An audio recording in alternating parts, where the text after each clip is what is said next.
dalam rangka memajukan desa atau kampung sesuai amanat Undang-Undang Desa tahun 2016. Maka selaku anggota DPRD Kabupaten Raja Ampat dari Partai Hanura, Bapak Charles Imbir bersama dengan 30 perwakilan kelompok masyarakat di kampung-kampung wisata dan juga kampung-kampung pesisir terluar dari 4 pulau besar yang mendiami Pulau Surga ini, di mana berbatasan langsung dengan kabupaten dan negara tetangga, dibawa ikut dalam melakukan studi tour pengelolaan ekonomi rakyat di Kabupaten Tasikmalaya, Desa Mandala Mekar, Provinsi Jawa Barat, tanggal 14-15 November 2019. Dalam sambutannya, Bapak Charles Imbir mengajak peserta agar dapat mengikuti proses belajar desa digital di masing-masing kelasnya dengan baik, sehingga setelah kembali ke Raja Ampat, ilmunya dapat dipraktikkan ke seluruh 117 kampung di Kabupaten Raja Ampat. Selanjutnya, dalam rangka memajukan Raja Ampat sebagai kampung digital, maka Bapak Charles Imbir dan para peserta juga telah bertemu langsung dengan pemerintah pusat, yaitu Bakti selaku Mitra Kominfo Republik Indonesia, staf ahli Menteri Koperasi dan UKM, serta Wakil Menteri Desa di Jakarta, dan langsung mendapat respon positif serta peserta diajak untuk bersama dapat membangun kampung yang akuntabel dengan memaksimalkan anggaran dana desa, dengan tujuan dapat membantu kelompok masyarakat dalam pendampingan dan kebijakan baik di tingkat kampung sampai ke tingkat nasional, serta dapat melibatkan langsung pandu-pandu desa di kampung asal Raja Ampat. Juga dapat menambah dan memperluas tower dan jaringan internet di seluruh kampung, dengan harapan ke depan masyarakat dapat mengelola data yang akurat, menyiapkan pasar langsung di kampung, dan bisa berdaya saing serta dapat berinteraksi dengan dunia luar dalam memastikan masyarakat Raja Ampat yang unggul di pariwisata dunia. Acara studi tour peningkatan ekonomi rakyat saya nyatakan dibuka dengan resmi. Assalamualaikum warahmatullahi wabarakatuh. Antara Pulau Sauni Monde itu ke Labuan Sedikit. Di Pulau Sedikit saya nggak pakai. Jadi jangan kira saya tidak bisa bawa kolom buat ini tidak ada di belakangnya. Sekarang dia ngambilnya dari sini atau dari sini. Ada juga nih sekarang di sini belum ada lagi namanya satu desa Mekarsari, masuk ke wilayah Mandala Mekar, tapi tidak bisa dari sini, tidak bisa dari sini, bisanya dari sini, baru ke sini. Karena ini adalah udah kerjasama antar desa, masang tower, masang alat itu tidak perlu lagi minta izin, karena ini sudah menjadi sebuah kawasan.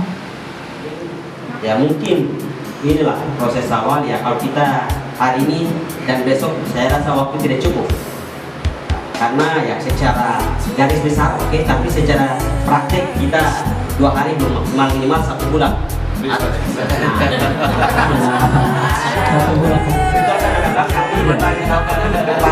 Ada Pak Kadis, ada Bapak DP, mungkin ini menjadi agenda baru untuk pengiriman tiap tahun lah. Perwakilan berapa yang saya kan mungkin perwakilan 5 orang, ya 3 orang lah, untuk bagaimana menjadi teknisi semua program di bidang ekonomi maupun di jaringan internet. Karena kalau kita di Raja Ampat maupun di wilayah Papua, ya walaupun hari ini kita bantu, tapi kalau sudah rusak tidak bisa karena tidak ada punya teknisi. Nah ini menjadi kendala kekurangan kami. Tapi ya dengan kerjasama yang baik, bagaimana ya kami Raja Ampat juga bisa sama dengan Tasikmalaya. Harus dibantu malah. Ya. Jadi sebenarnya saya juga suka lihat-lihat ya di YouTube bahwa ini kawasan yang di Tasikmalaya. Saya lihat-lihat untuk kerajinan dan segala macam. Tapi saya lupa bahwa kita di 2017 akhir bulan Desember itu ada saya sendiri sebagai koordinator untuk lapangan untuk menentukan titik-titik mana yang menjadi lokasi. Itu kita ada pembuatan film bersama Kominfo untuk 2020 internet desa. Internet desa dengan yang saya lihat di film itu waktu jadinya itu saya tidak tahu kalau bahwa kampung ini yang dibuat jadi Raja Ampat dengan Tasikmalaya seperti itu. Jadi waktu saya sampai sini ternyata dalam hati saya bilang bahwa sebenarnya kita sudah dikawinkan kayaknya. Dalam film itu, dalam film bakti yang untuk tujuan pariwisata yang membuat titik-titik di mana itu akses untuk pedesaan itu lebih mudah. Dan yang kemarin kita datang sudah masuk, yang kita datang untuk titik-titik internet itu, tapi sampai sekarang kita belum tahu dari kementeriannya dapat. Tapi yang pasti ya 2020 itu tinggal tunggu bapak dan mengucapkan. Oke, itu saja. Terima kasih karena kita telah mengenal lewat film yang dibuat lagi. Kan itu kan macam pet kampung kan dia punya nanti dia punya bidang-bidang orang khusus sendiri masing-masing di sini macam bungkam di kampung sana teh ada orang sendiri pasti kan dia ada promosikan dia masing Jadi dari situ ada lagi pesan pohon kekuatan di rumah itu dan bisa. Nah, nanti kalau ada kan kalau ini problemnya adalah kita lagi menghindari terlalu banyak hub. Jadi kalau banyak hub di sini harus besar dulu. Besarannya kecil tuh hub. Kecil lagi. Jadi kita harus seminimal mungkin itu dihindari. Kamu bisa banget.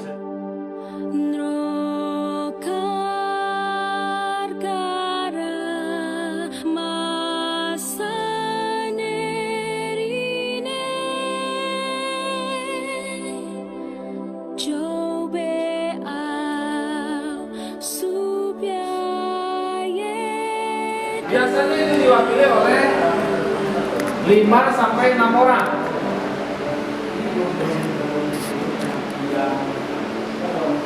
Ini harus dikeluarkan oleh keputusan kepala desa tentang wakil di BKAD, BKA-KAM.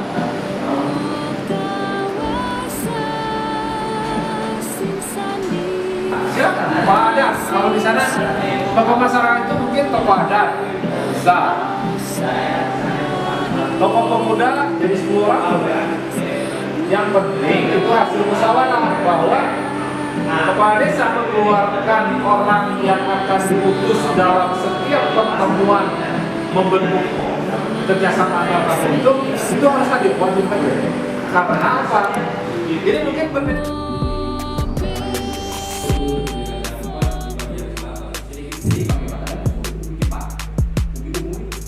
Dibuka dengan resmi.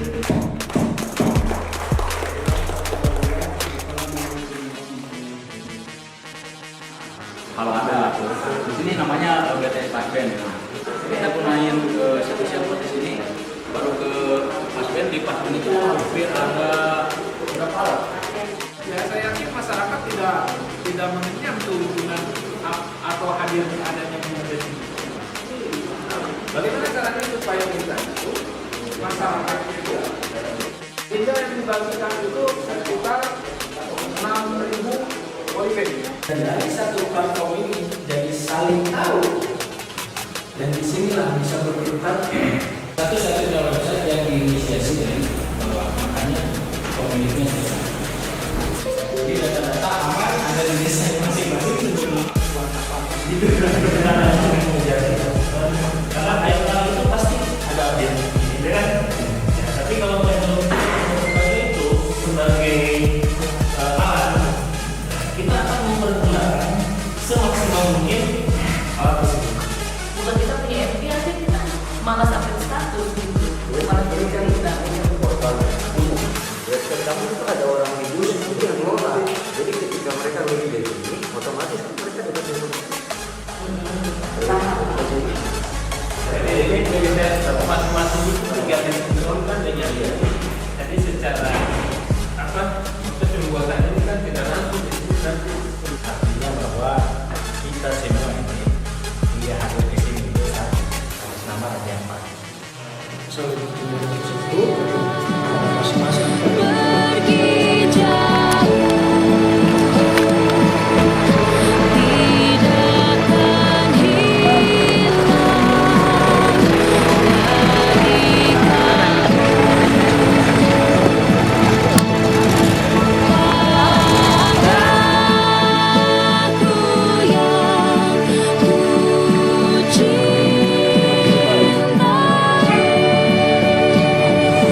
dari backbone itu ke backhaul-nya gitu kan, ke tempat kita bisa membagi akses internet tadi, itu investasinya dilakukan oleh YSP. Tidak dilakukan, bagaimana kemudian kapasitas sumber daya manusia dan lembaga itu bisa meningkat sendiri, sewa tower gitu kan, belum juga pendapatan dari operasionalnya dan juga untuk ilodnya, gitu kan, misalnya seperti itu. Nah, hal-hal semacam ini apabila itu dilakukan secara bersama-sama oleh kemitraan, itu akan lebih mudah dan lebih ringan. Ya, ini masih ada juga di sini, ada beberapa kampung, tapi kita lihat kemarin. Nah, di sini juga ada yang belum sempat nih Pak. Ini di sini tuh ada yang kepala kampung di Samate sini. Salamati.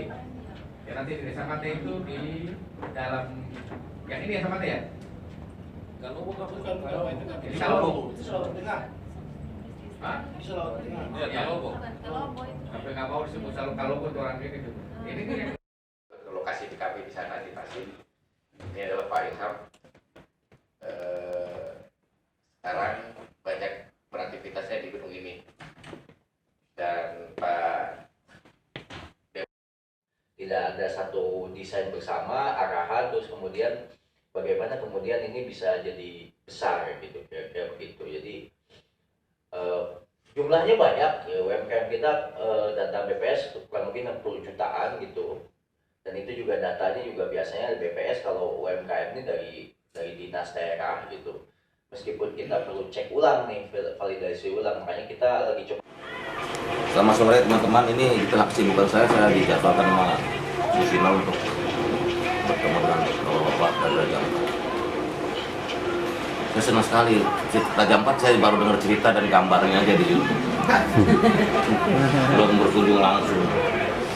Saya sih, iya pasti. Cuman saya pasti kalau sebagai Menteri Wamen Desa ke sana bukannya kerja, maunya piknik. Karena saya lihat keindahan alamnya atau luar biasa. Nanti juga teman-teman, karena gini, Raja Ampat ini kan desa wisata ya, daerah wisata. Di Indonesia itu ada 74.954 desa, itu ada 7.000 desa wisata. Dari 7.000 desa wisata itu potensinya masih ada lagi 7.000 lagi, jadi harusnya 17.000 desa wisata. Raja Ampat ada berapa desa? 117 desa. Desa di Papua disebut kampung. Kampung ya? Iya. Nah, 107 desa itu kan kalau dapat bantuan dana desa ini jalan efektif akan bagus itu. Ada bantuannya lancar tiap tahun. Ada kepala desa nggak di sini? Ada. Baru terpilih. Kepala desa apa namanya? Samate. Mana ada teh? Lagi keluar. Penduduknya berapa sih? 100.000. 62.000. Itu satu desa sekitar 600-an orang. Ya. Dan pulau biasanya. Iya, dan pulau. Nggak ada masalah, yang penting kita nanti suatu saat saya ke Raja Ampat mau lihat. Saya suka sekali cerita tentang Raja Ampat. Pak Presiden udah 2 kali. Ya. Saya lihat fotonya Pak Presiden Raja Ampat kan bagus. Kita digital ini memerlukan pengetahuan, karena nanti kita juga mau di Kementerian juga laporan kita pakai smartphone semua. Datanya atau apanya pakai citra satelit, aplikasinya jauh lebih mudah, jangan pakai kertas lagi, kertas lama. Pokoknya kita harus bikin kemajuan dalam 5 tahun ini. Teman ada satu tim pernah ngitung berapa sih desa maju. Ntar saya minta teman saya itu coba di Raja Ampat ya, saya lihat desanya, ntar saya kirimin profil desa di Raja Ampat.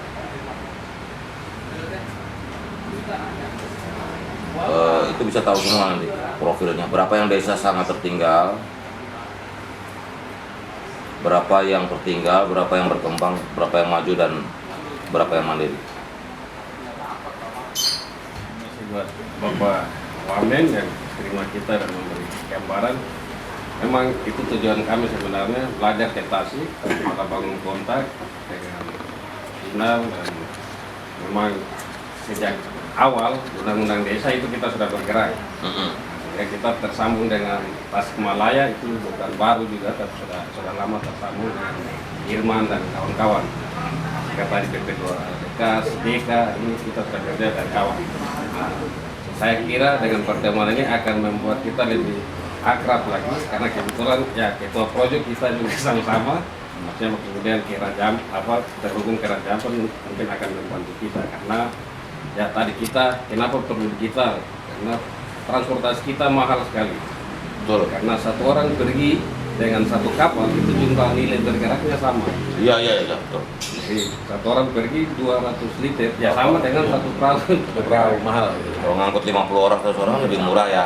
Jadi jatuhnya. Misalnya pakai digital kita akan bagus, terus pasar konvensional kita di pasar itu akan memudahkan orang belanja, karena pulau-pulau kecil kita punya lahan yang terbatas. Nah, untuk itu juga misalnya tadi pertanyaan Bapak tentang pariwisata, kenapa sekarang baru 16.000? Tapi kami juga sudah mulai menilai untuk membatasi orang Kira Jampat. Karena kenapa? Jika terlalu banyak orang menumpuk, pulau-pulau kita akan rusak. Daya dukungnya kecil. Kurang. Jika dalam evaluasi ekonomi itu kita Raja Ampat per tahun mampunya menanggung beban pariwisata kunjungan itu paling tinggi 80.000 orang Per tahun. Dengan lama tinggal berapa hari? Ya antara satu minggu 10 hari. Nah, karena kalau lewat dari itu daya dukungnya menurun. Tapi kalau misalnya dengan ada digital, ini kan kita akan bisa dengan mudah mengontrol dan memasarkan pikiran-pikiran serta kreativitas dan muncul. Itulah sebenarnya industri yang kita mau bangun. Nah, dalam konteks ini tadi desa-desa kita kan ada semua di luar. Nah, pulau-pulau besar, tapi masyarakat ini di kampung-kampung yang kecil. Nah, dengan desa digital kita berharap semua data akan direkam dengan bagus, dan kalau hari ini di Papua pemimpin-pemimpin desa belum berpikir seperti itu. Nah, kenapa kita dorong kelompok-kelompok seperti ini untuk supaya juga mensinergiskan, membantu, menguatkan kampung. Nah, sehingga kemudian tadi dana-dana bisa kita lebih maksimalkan. Nah, mudah-mudahan di situ kita bisa bersinergis dengan Mendes, dengan Infoko, dengan Mendagri, bahkan misalnya dengan koperasi. Karena ini akan penting. Nah, untuk itulah kita jalan dari ini hampir semua distrik, semua Raja Ampat Utara, semua lingkaran kita sudah ada di daerah perbatasan dan di daerah. Nah, untuk itu kita hadir. Jadi pertanyaan bagi saya itu gimana pendamping kampung? Di Raja Ampat? Iya. Oke, pendamping ya? Iya. Ada pendamping desanya nggak Raja Ampat? Harusnya ada dong. Ada Pak, maksudnya tapi orangnya nggak pernah kerja. Iya, kenapa tidak? Ya kita evaluasi nanti dari kita ya. Pendamping desa. Gitu aja. Kalau pendamping desa nggak ada produk ya, udah. Kalau pendamping desa beres ya. Udah. Terima kasih. Jadi gini, di sana Pak Sunarso sudah diperintah oleh Pak Presiden. Pak Sunarso BRI harus bergerak di Papua. Ya. Dulu kan belum ada, Iya. Jadi saya udah bilang ya, kemakmuran itu bukan hadiah. Kemajuan itu bukan hadiah. Jangan berpikir orang datang kasih terus jadi makmur. Kemakmuran, kemajuan itu dari diri kita, gotong royong, kerjasama. Ya, kerja keras. Nggak ada kemakmuran, kemajuan bukan buah dari kerja keras. Saya juga mudah mengurangi hal-hal yang bersifatnya bantuan, sekali pakai hilang, nggak sustainable, nggak berkelanjutan. Tapi kalau orang udah punya kemampuan, punya produksi, ya IKM, saya yakin tinggal pengembangannya itu yang kita perlukan, ya.